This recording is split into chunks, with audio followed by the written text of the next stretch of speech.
A gente teve uma eleição super, super disputada, uma eleição que foi contada assim na apuração voto a voto, uma diferença muito pequena entre os dois candidatos principais, dois líderes populistas, um à esquerda, o outro da extrema-direita, mas a palavra-chave dessa eleição foi democracia. Foi democracia porque o presidente Jair Bolsonaro o tempo inteiro acenou com golpes, acenou com chamar as Forças Armadas, acenou em fechar o Supremo, sabe? Algumas coisas assim inadmissíveis para os nossos tempos e para um país como o Brasil, um país que tem instituições fortes, que tem uma imprensa forte e que, enfim, soube reagir a tudo isso.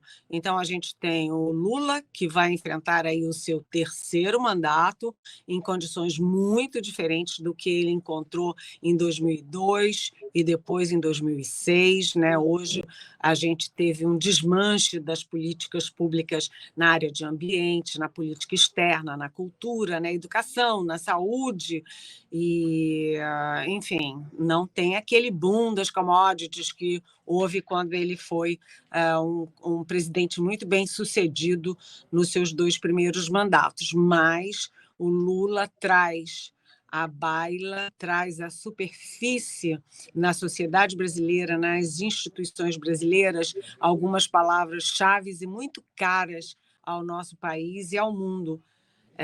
Paz, conciliação, inclusão, democracia.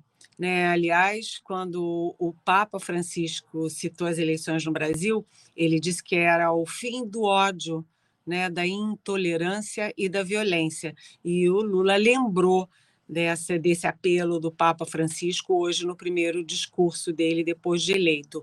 Uma curiosidade que não é apenas curiosidade, é muito mais do que isso, foi que o Lula, ao votar, e depois o Lula, ao fazer o seu primeiro discurso depois de eleito, ele faz um chamamento ao eleitor bolsonarista.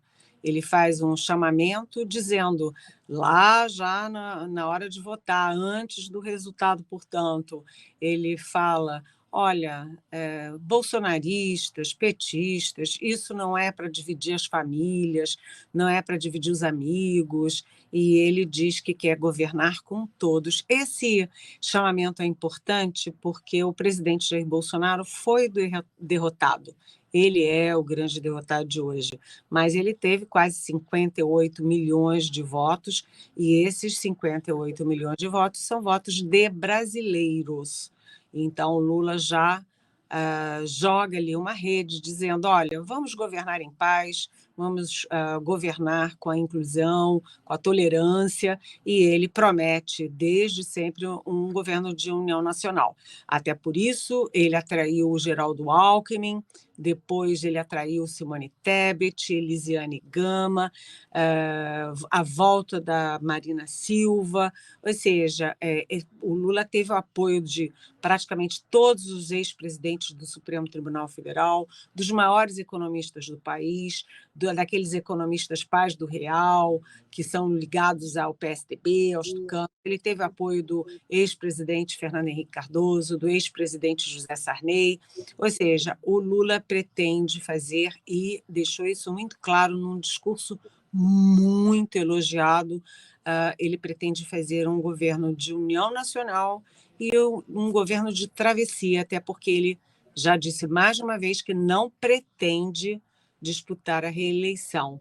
Agora, o Bolsonaro perdeu, mas o bolsonarismo está vivo, porque além desses quase 58, ou até mais de 58 milhões de votos, o bolsonarismo ganhou na joia da coroa, que é o São Paulo, onde venceu Tarcísio Gomes de Freitas, o candidato do Bolsonaro. Portanto, é preciso atrair, sim, eleitor bolsonarista, o lado menos irracional do bolsonarismo, para conversar, negociar e ter paz nos próximos anos. Só para concluir, né, a gente ouviu falar em golpe esses anos todos, e o que a gente viu foi, todo mundo foi à urna, todo mundo votou, teve um eleito, e acabou-se a história. E hoje, já no primeiro momento, o presidente da Câmara, Arthur Lira, que é aliado de primeira hora do Bolsonaro, que se elegeu presidente da Câmara com a ajuda do Bolsonaro, já veio a público reconhecer a vitória do Lula. O presidente do Senado, Rodrigo Pacheco, também. A presidente do Supremo Tribunal Federal, Rosa Weber, também. O presidente do TSE, Alexandre de Moraes, também. E o principal líder do mundo, que é Joe Biden, que em uma hora já soltava uma nota reconhecendo a vitória de Lula. Portanto, Lula tem forte apoio interno e também tem apoio internacional.